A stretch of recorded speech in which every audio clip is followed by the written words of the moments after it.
Hey guys, thanks everyone for joining. Welcome everyone, and we are also live streaming. We should be watching us on LinkedIn and YouTube as well.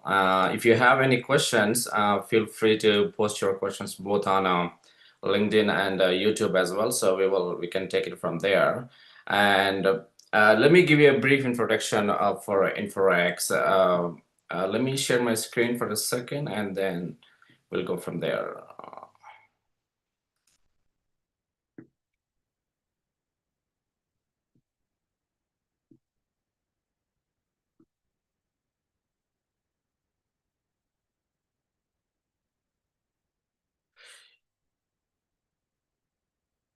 So Inforex is basically an inference, serverless inference platform. It's a very new kind, so where you pay only for the execution time. You don't need to pay the zero idle time or the model loading time. So it's truly pay for execution. So, and another thing I would like to mention is we're bringing sub-second cold starts to the LLM inference. So basically, we kill the cold start so your model can load in a sub-second time. And the other option, second option is basically Inforex has two different categories. So one is Inforex Cloud, so where developers can just upload their deploy their models on demand without having to pay 24/7 GPUs. And the other option is Inforex is also a platform as well. So you can deploy it in on-prem. So if there is any inference providers out there, basically, or even a cloud provider or an on-prem cluster you have, Inforex can be deployed on-prem as well, and you can just enable serverless inference on demand. This sits on top of the KI, so you won't need to change any of the stack. This is pretty much a plug and play.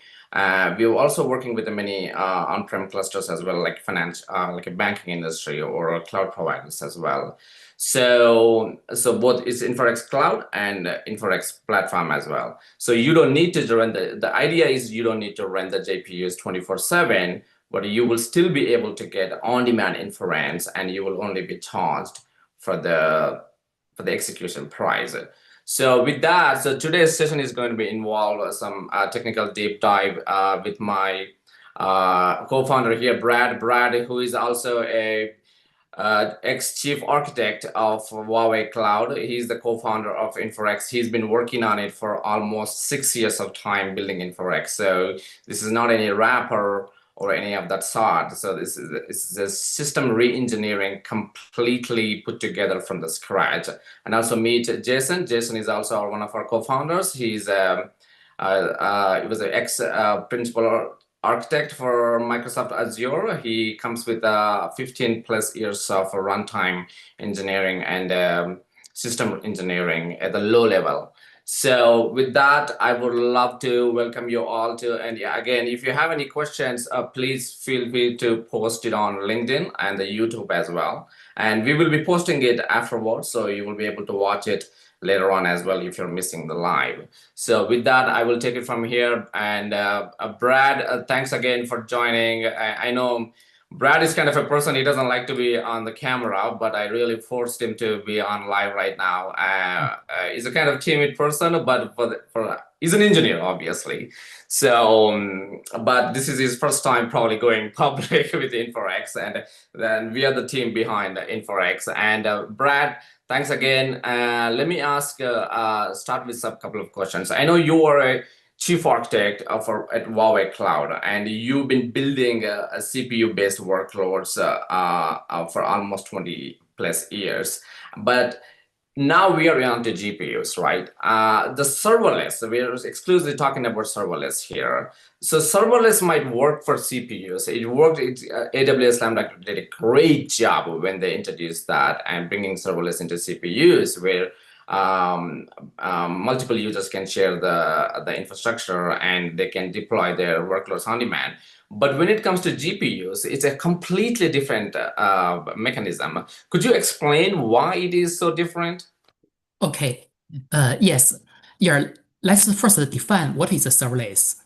Actually, serverless start started to be popular maybe 10 years ago when the AWS released the Lambda. At that time, Lambda just serverless could be just we can think it just equal to the function as service. That's it have two major characters. The first one is on-demand serving. That means when this user request come in, serverless platform will start the instance to serve this request. And another character is that it will scale down to zero.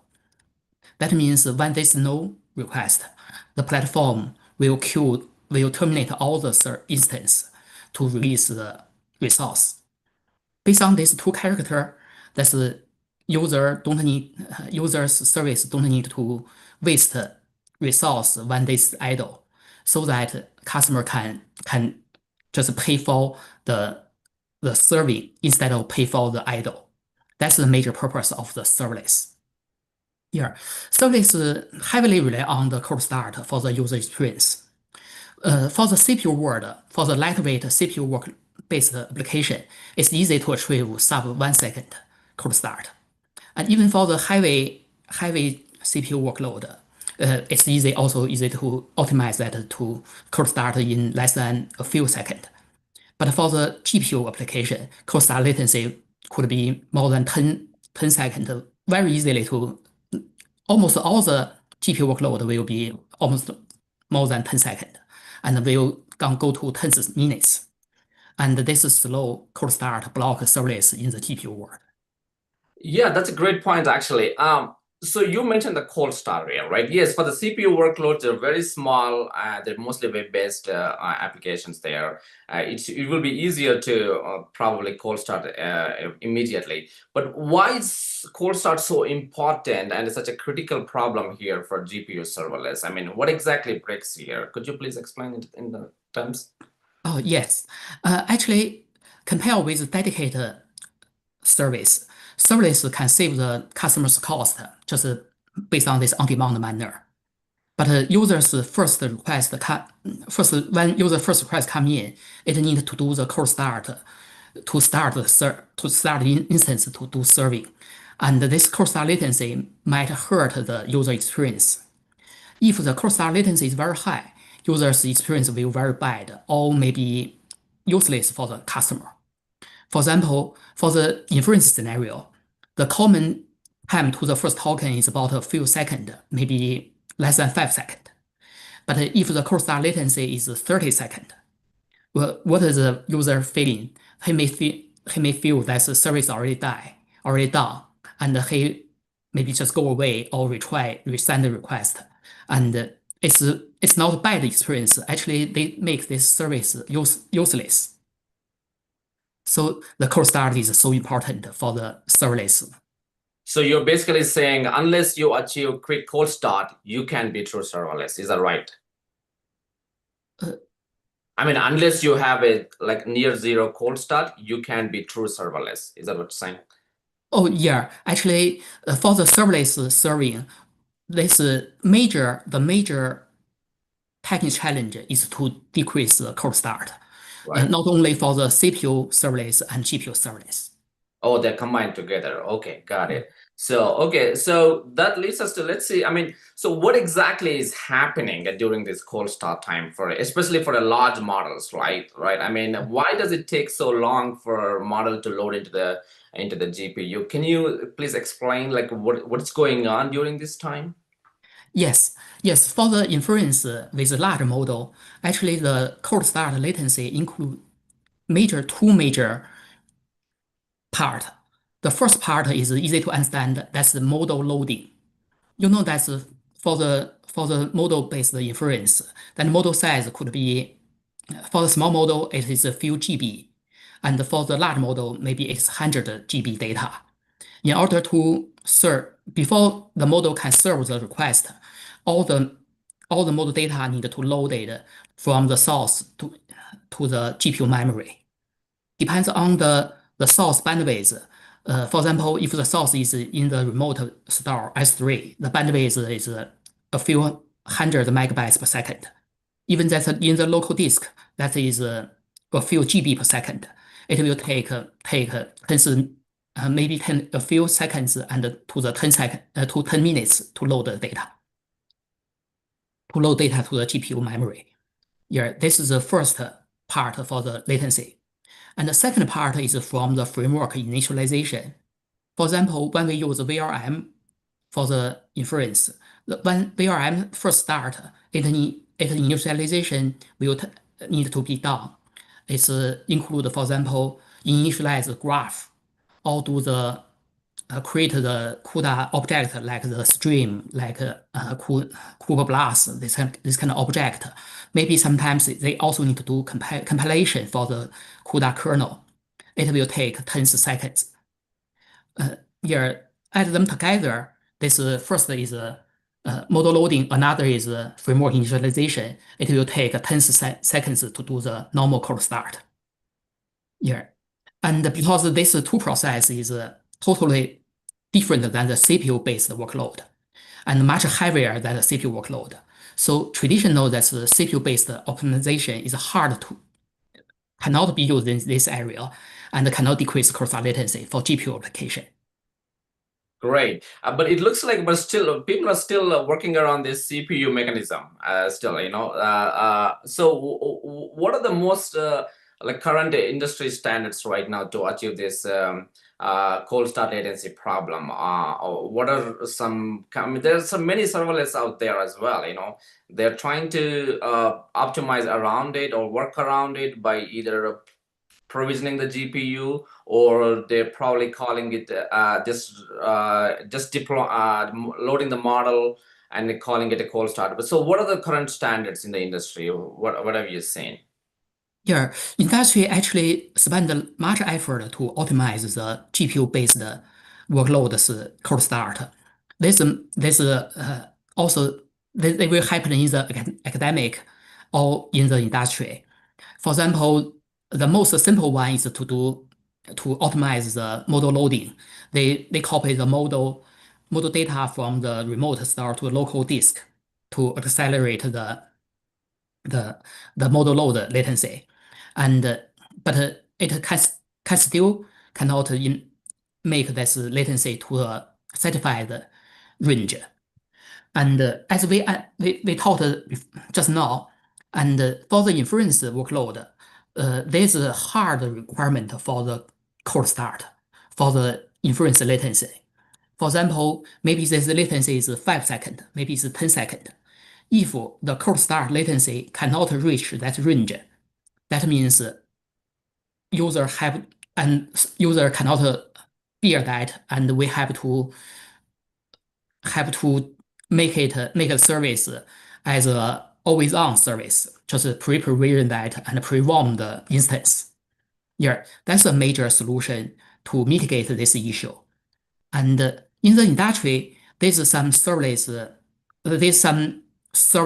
inference service, and there's a major mitigation that is to handle a special configuration that is the scale down window. Scale down window means when for the standard service, when there's no requirement, no request, we need to scale down to 0 for the instance. But in order to mitigate that, user will make a very large scale down window. That means, for example, for 1 hour, that means when there's no request, the system will wait for 1 hour window before terminating the instance. If there is a request coming in this 1 hour, request will be served with the warmed instance immediately without cold start. So from user point of view, it just gets a very quick cold start. Actually, it's warm start, not a cold start.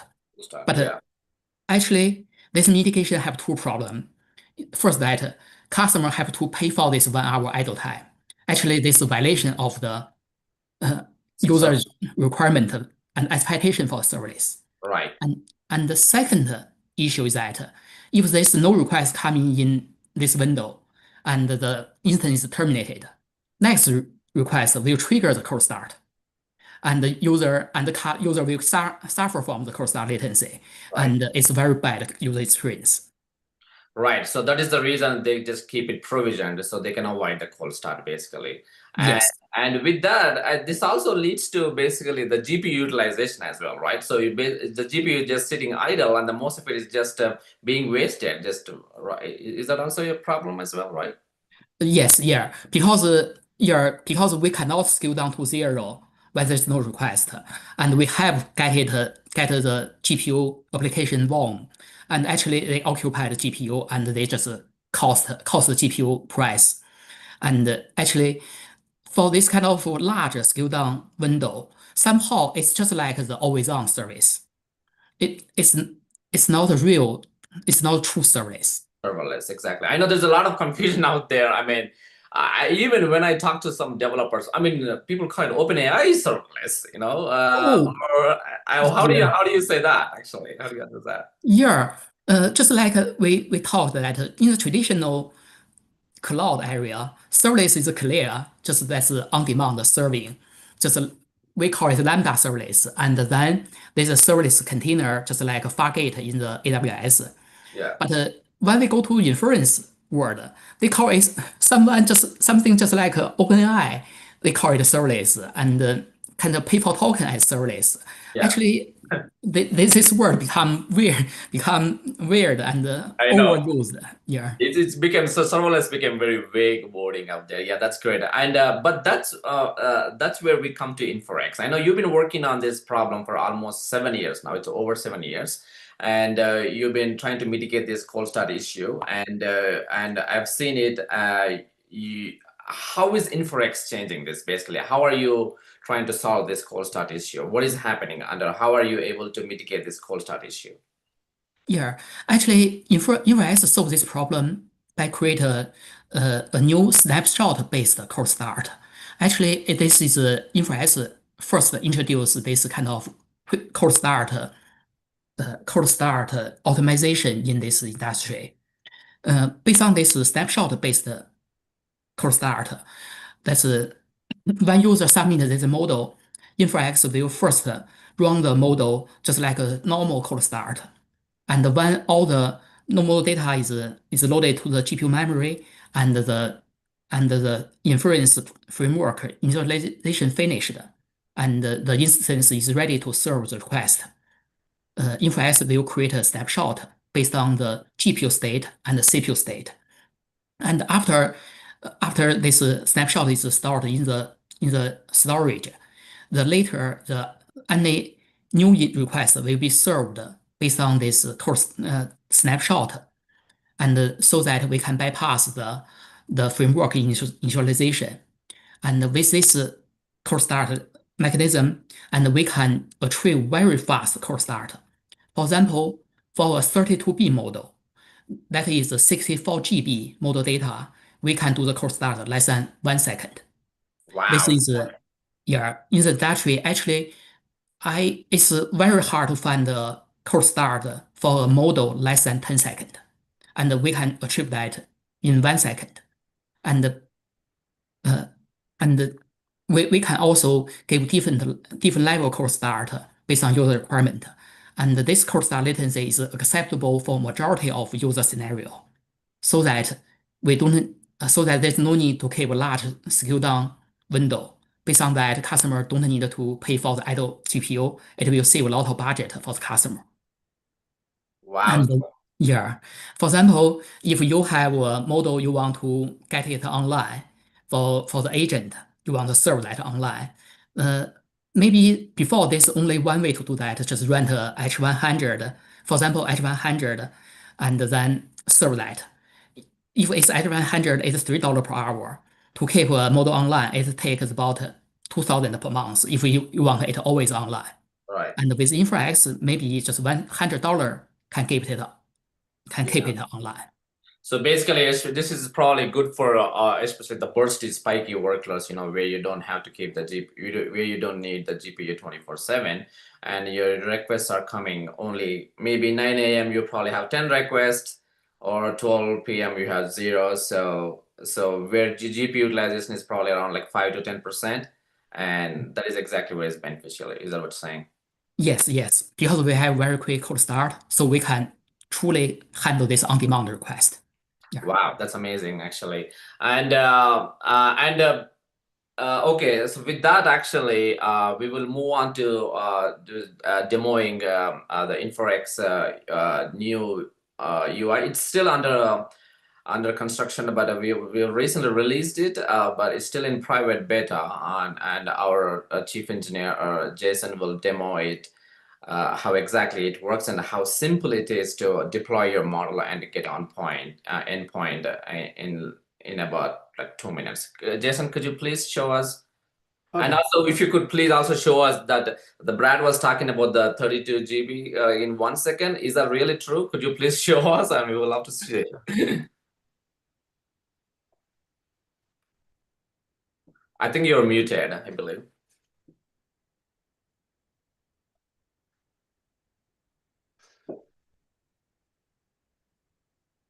Can you hear me? Yes, now, yes. Okay. Can you see my screen, right? Yes. So this is where you log in, or what is this? This is the dashboard. Yeah, this is the new dashboard of InfoX. Let me. So this is what you see once you log in, or can you start from login, or this is fine, I think, yeah. Yeah, this is like the default page when you log in our InfoX service. Okay. So here is the model list you have. So I already deployed the Qwen 32B here for the cold start demo. But before that, I want to go through how you can create your model like from the very beginning. Okay, please. So yeah, you have a button here. When you click the create model, go to the model creation page. So here you can select like the mod. This is the model alias, in fact. Here is you can select the Hugging Face model ID. So for here, I just use the Qwen 1.5B. So after that, you can like change some settings. Like you can feed different VLM parameters here. Also, you can select different version of the VLM image. I mean, for different model, you may need one GPU or two GPU, or even like 4 GPU. But here on the UI, we only open like 2 GPU. If you need like 4 GPU, you can click this button to contact us. Great. Also, for this model, yeah, I just use maybe the 13 gig for the VRAM. We have some advanced settings, like you can select the queue timeout and also the screen timeout. Now I just use the screen timeout as the default. Okay. Yeah, with this, you can just see the model. So you can see here, after you create the model, InfoX will try to create a snapshot for this model. For this one, it takes about like 3 minutes. I mean, while we are waiting for the snapshot creation, I can show you like how fast our cold start can be. So basically, right now it's creating the snapshot in the background. The user doesn't Yes. have to touch anything. No coding, no SDKs, nothing to follow, basically. Exactly. Oh, great. Okay. So here you can see we do not have a warm pod for the Qwen 32B. It's just in standby mode. Oh, it's standby. So Yeah. it's currently not in the VRAM. It's sitting in Exactly. the CPU memory. Is that right? Yeah. Okay, It great. doesn't use any GPU now. Okay. So on the dashboard, you can go to the model here. You can like send the inference request. Yeah, it just works. So here you can see totally it's like less than 1 second. Wow, that's Yeah, about less than 1 second. So this is a full model. It's not quantized. Yeah, it's full model. Wow. So that's almost 64 gigabytes of memory. That's what you're talking about. Huh. Yeah. Wow. Okay. So that's 1 second cold start for sub-second cold start for you guys. It's a 32 GB model, a 32B model, 64 gigabytes of memory, and in 1 second we can bring it to the VRAM. Wow! Thanks again. Yeah, now you can see it's in ready mode. So that means that if you send another request. Oh, it's already sitting in the VRAM now. So can you show Yes. the warm start actually? How long it? Let's see. Warm Warm start. sorry. Since it is sitting in the VRAMs, can we also show the warm start? Oh yeah, that's one of it. Oh, that's even quicker now because it's Mhm. sitting in the VRAM. Okay. Yes. Wow. So now we can go back to the pause page. So you see, for the newly created model, it's still doing some snapshotting. Basically, it will load the model in memory and do some snapshotting itself. So while Oh, waiting for the you can also snapshot, look at the logs while it is snapshotting, right? Okay. yes, Great. yeah, Okay. it's a log from VLM. So at the same time, I want to show you some other pages. So as a customer, you can go to the admin page. So here you can, we have a billing page. Here you can see like how much, I mean, you have with your current balance. Also, Okay. like how much time you used both for inference and standby. Nice. Also, you can have another action called usage analytics.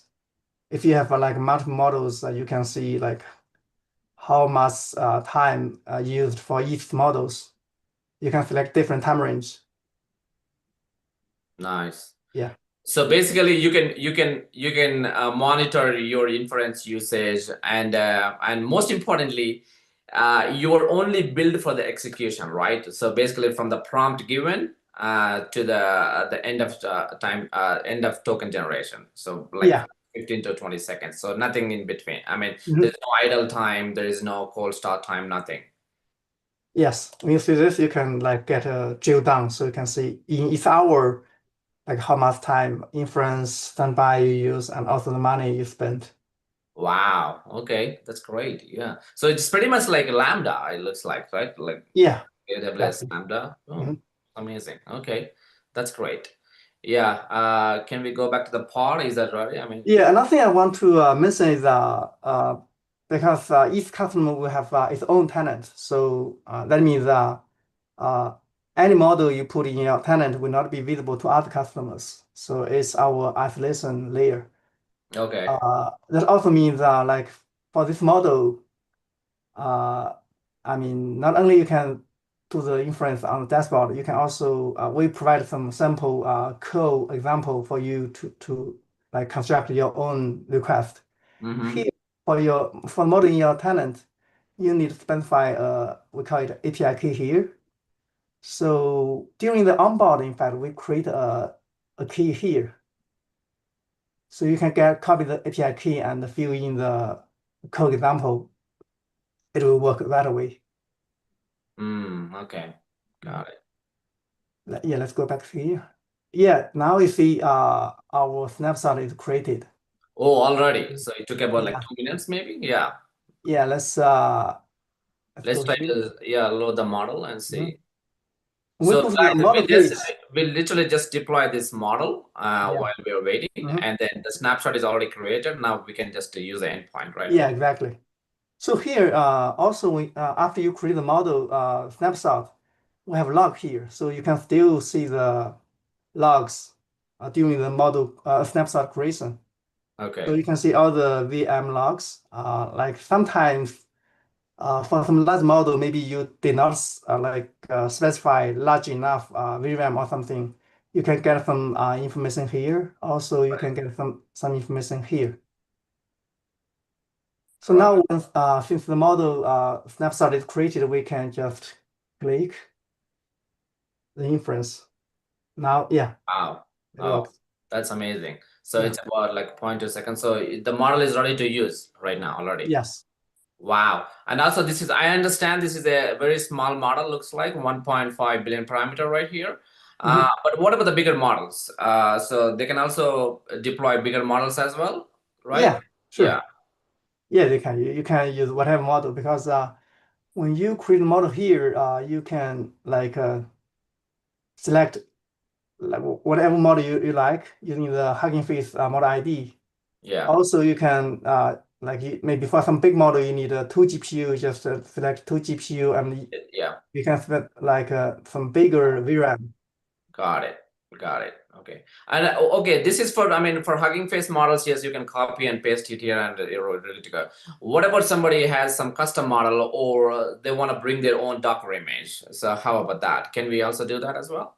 Yeah, sure. But currently, because we're still in some beta stage, so Right. we like give a whitelist for the images. Right. You see, Okay. we already have an option when you use a VM Omni model. You can also specify here. If you do not Oh, have the list, I mean your image in the list, you can just click the support button, go to okay. our community.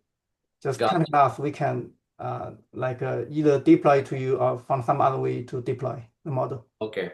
So it's also good for email Omni models, is like a TTS or QuintTTS or like image models as well. Okay, great. Yes. And what about if somebody wants to bring their own container? Can we also do that as well?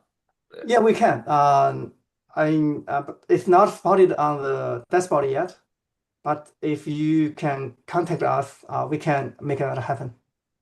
Great. Wow, this is great. Yeah, thank you so much for the demonstration here. Yeah, that's very lovely. With that, guys, we do have some questions here, and Brad has been trying to answer them. But let's quickly go back to Brad as Brad, if you could please answer them in person as well, that would be great. Yeah. Let's see what's going on. Where are the snapshots stored actually? Is there multiple places for the snapshots to be stored, or? Oh, actually, snapshot is stored in the SSD, and if user just configure the in-memory cache, and before the user quite come in, the snapshot could be loaded to the RAM so that it can get the fast cold start. If user didn't configure that in-memory cache, that will always in the SSD.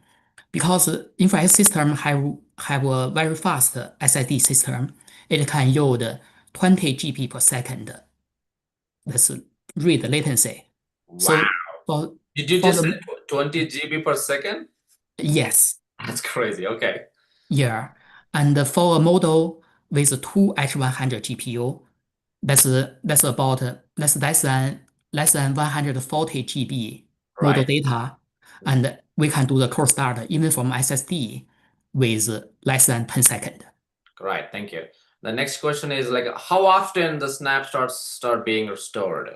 The follow-up question is, it says, what data is being stored in the snapshot? What is exactly in the snapshot?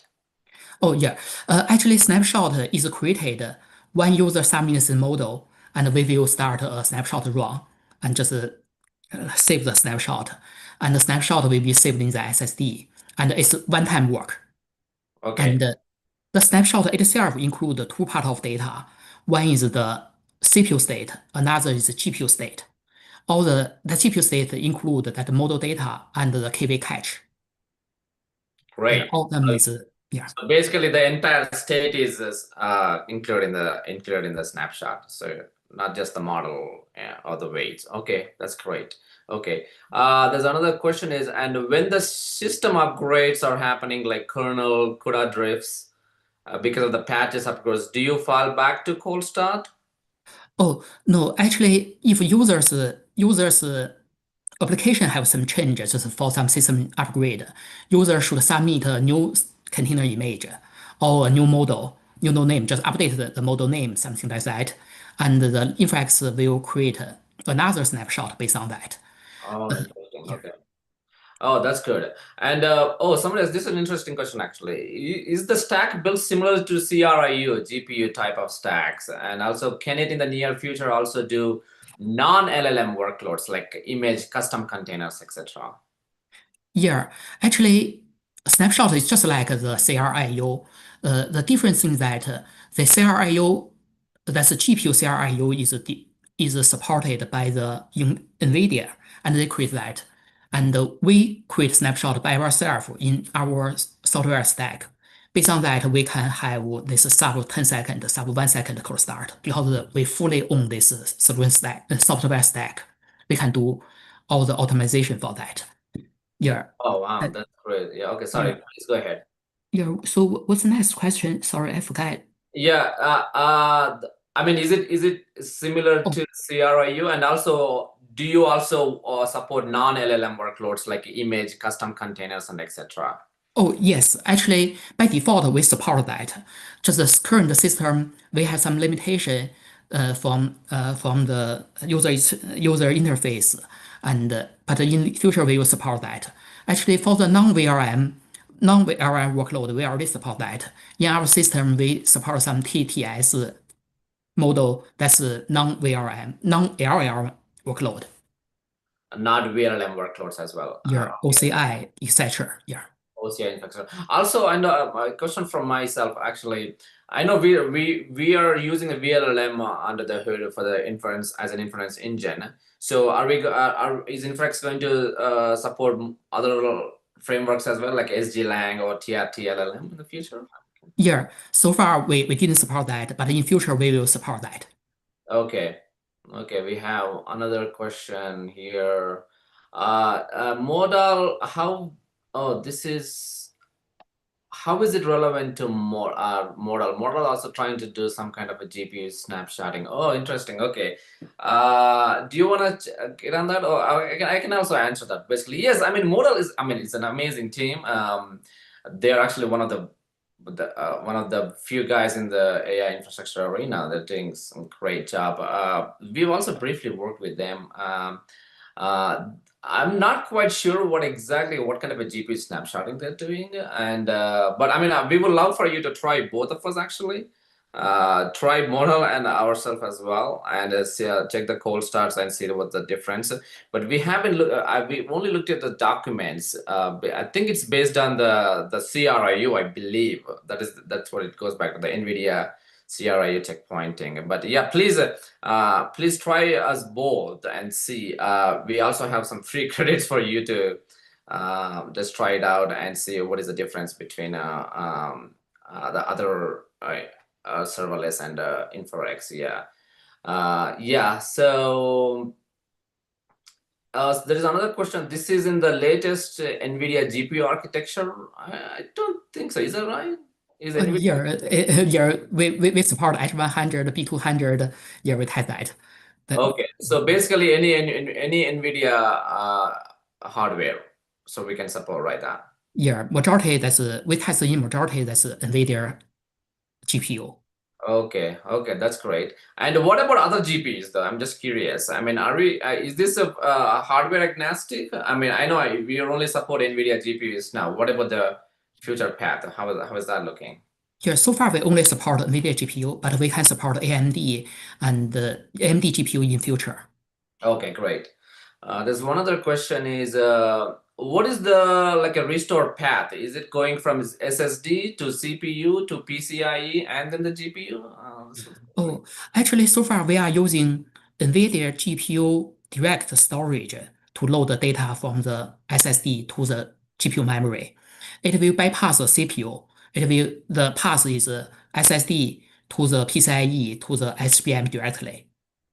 Oh, interesting. Okay. And how does it work? I mean, across the cluster? Yes, I mean, for multi-node especially, or have you tried that as well? For single GPU, this looks great, but what about the multi-node and across the cluster level? Could you please explain that? Yeah, we support multiple node, and we also support multiple node scale in, scale out for the user. If they have one GPU model, if there's a burst request, need more than 8 GPU, and that means the workload will be scaled out to multiple node. Great. Okay. There's another question is, there's one comment is modal does 150 to 200 second with a custom VLLM Docker path on 32B models. Benchmark this a while ago, the warm cold. We're not sure about that, but I mean, we would love to look into that. Yeah, but we can do a 32B model just like we demonstrated now. We can do it in under 1 second. So that is for sure. Yeah. There is a question about how much infra do you have GPU wise? Are you going to run out of capacity? So the whole point here is to use less GPUs, and so right now, we are running about 200 models on a single node. The single node is basically 8 GPUs of H100, and we are able to run 200 models on demand. And these are the models with the spiky bursty workloads, and we are able to manage 200 models. So to answer your question, are we going to run out of capacity? Our entire goal of N4X is to use less GPUs and serve more workloads. So that is exactly the whole entire thesis behind N4X. So you don't need to. We want to make sure the GPU is utilized all the way up to 100%, near 100%. And the biggest problem we believe is the cold start, and we have resolved that problem now. And okay, with that, another question is, Brad, is Inference going to support the offline inferencing as well? Is that possible as well in the future? Oh, yes, that's in our roadmap. Offline inference, that means user don't need have no clear, no strict that's latency requirement for the result. Because we are serverless platform that and the users online request maybe have spec time, have non-spec time, and there's some GPU will be idle sometime, and we can load the offline inference workload, and then use at that time that means we should use some free GPU to run the offline workload.